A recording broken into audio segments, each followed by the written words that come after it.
আসসালামু আলাইকুম, welcome to my BCS ভয়েজে। আজকের ভিডিওটা হচ্ছে এক্সামের আগে আমার লাস্ট ভিডিও। 19 তারিখ যেহেতু 47তম বিসিএস প্রিলি পরীক্ষা, তো এর আগে আর ভিডিওতে টাইম নষ্ট না করাই ভালো। অলরেডি আমি যেহেতু জবের পাশাপাশি প্রিপারেশান নিচ্ছি, আমার কাছে সময় একটু কম, আর বাকি যেটুকু সময় আছে ওইটুকু ভিডিওর এডিট করা, ভিডিও করা, এগুলো নিয়ে একটু কম টাইম নষ্ট করতে চাচ্ছি। যদিও ভিডিও করলে আমার একটু পড়ার প্রতি চাপ বেশি থাকে যে আমি ভিডিও বানাবো, এই কারণে পড়া একটু বেশি হয়।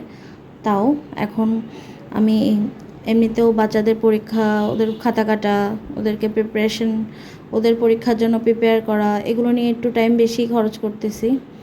আর যেহেতু পরীক্ষার খুব বেশি টাইম বাকি নেই, বলতে গেলে 15 দিনও নাই, তো এমনিতে অনেক প্রেশারে আছি। সত্যি কথা বলতে আমার, যদি সৎভাবে বলি, অনেস্টলি বলি, আমার প্রিপারেশন এত ভালো না।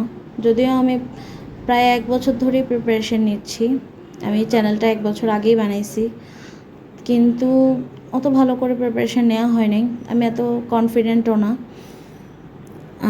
হ্যাঁ, টপিকগুলো মোটামুটি পড়া আছে, কিন্তু এমসিকিউ এত প্র্যাকটিস করি না, আর আমি মডেল টেস্টও দিইনি, যেটার জন্য আমার ভয় লাগতেছে যে আমি পারবো কি না। আমার হয়তো নেগেটিভ মার্কিং বেশি হবে। আমার আসলে কাজ করা উচিত ছিল এটার উপরে, কিন্তু জানুয়ারির দিকে আমার মাস্টার্সের ফাইনাল পরীক্ষা ছিল, এটা শেষ হলো। এনটিআরসি আর এক্সাম নিয়ে বিজি ছিলাম। আমার প্রিপারেশন যেহেতু পারফেক্ট না, সময় অনেক কম আছে, পড়া কম হচ্ছে, টেনশন বেশি হচ্ছে, নিজেকে অনেক স্ট্রেস প্রেশারের মধ্যে ফিল করছি। দেখি হাতে যে কয়দিন আছে তাও পড়বো, গাফিলতি করব না। যদি একবার ভাবছিলাম যে হাতে তো বেশি সময় নেই, এই কয়দিন পরে কী বা করতে পারবো, কিন্তু যতটুকু পারি, হয়তো 47 এর হেল্প না করলেও 49-এ হেল্প করবে, যেহেতু আমি 49 স্পেশাল বিসিএসেরও ফর্ম ফিল আপ করছি। ইচ্ছা আছে 19 তারিখ 47 বিসিএসটা শেষ হয়ে যাওয়ার পরে একদম সাবজেক্টিভ প্লাস জেনারেল পার্টটুকু একদম ভালো করে প্রিপেয়ার করব। অবশ্য ইচ্ছা তো থাকেই সবসময় যে হ্যাঁ ভালো করে প্রিপারেশন নেই, যদিও হয়ে ওঠে না। আবার সামনে 2টা এক্সামেরও সার্কুলার আছে, একটা হচ্ছে প্রাইমারি আর একটা হচ্ছে প্রধান শিক্ষক নিয়োগ। এই 2টাতেও অ্যাপ্লাই করে ভালো করেই পরীক্ষা দেওয়ার ইচ্ছা আছে, যেহেতু আমি একটা স্কুলে জব করি। স্কুলে পড়ানো আমার নেশার মতোই হয়ে গেছে এখন, বলতে গেলে আমার পড়াতে এখন অনেক ভালো লাগে। যদিও আগে প্ল্যান ছিল না যে আমি স্কুলে জব করব, কিন্তু স্কুলে পড়াইতে পড়াইতে দেখা যাচ্ছে যে আমার অনেক ভালো লাগছে, কাজটা করতে করতে অভ্যাস হয়ে গেছে। আমার কাছে মাঝে মধ্যে মনে হয় যে পৃথিবীতে মনে হয় সবচেয়ে আপন হচ্ছে আমার স্টুডেন্টগুলো, আমার কাজ। দেখা দেখা গেছে যে আমি যদি কোনো সময় স্ট্রেসও থাকি, কাজের মধ্যে আমি স্ট্রেসটা ভুলে যাই। আর আসলে আমার পারিপার্শ্বিক, আমার আশেপাশের পরিবেশটা অনেক নেগেটিভ হয়ে আছে। কেন জানে মনে হচ্ছে যে কেউ চাচ্ছে না যে আমি আমার স্বপ্নের দিকে আগাই। আমি একাই ট্রাই করতেছি, ফেল হইলেও আমি একাই করব, পাস হইলেও আমি একাই করব, সমস্যা নেই। এই তো তো 47-এর পরে দেখা হচ্ছে।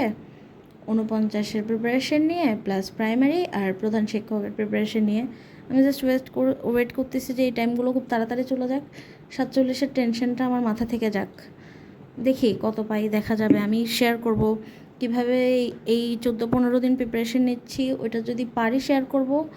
আর পরীক্ষা কেমন গেল এটা বলবো, খারাপ হোক ভালো হোক বলবো। আমি যদি 20ও পাই কেটে কুটে তাও বলবো, কারণ আমি আসলে অনেস্টির সাথেই যাইতে চাচ্ছি। আমার প্রিপারেশন খারাপ হলে আমি ভালো কেন বলবো।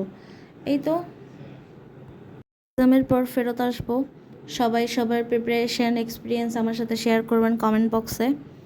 আমার জন্য সবাই দোয়া করবেন যেন পরীক্ষাটাতে পাশ করা যায়, কোনো রকম হলেও যেন পাশ করা যায়। আমি বারবার অ্যাটেম্প্ট দিতে চাই না। তো সবাই ভালো থাকবেন, বেশি বেশি পড়ালেখা করবেন। যাদের 19 তারিখ এক্সাম আছে, আশা করি সবাই ভালো করে পরীক্ষা দিবেন, সবার স্বপ্ন পূরণ হোক। এই তো 19 তারিখের পর ইনশাল্লাহ সবাই 49তম বিসিএস প্রিপারেশনে, প্রাইমারি প্রিপারেশন, এরপরে প্রধান শিক্ষক নিয়োগের জন্য সবাই একসাথে পড়ব ইনশাআল্লাহ। আল্লাহ হাফেজ, দেখা হচ্ছে পরীক্ষার পরে।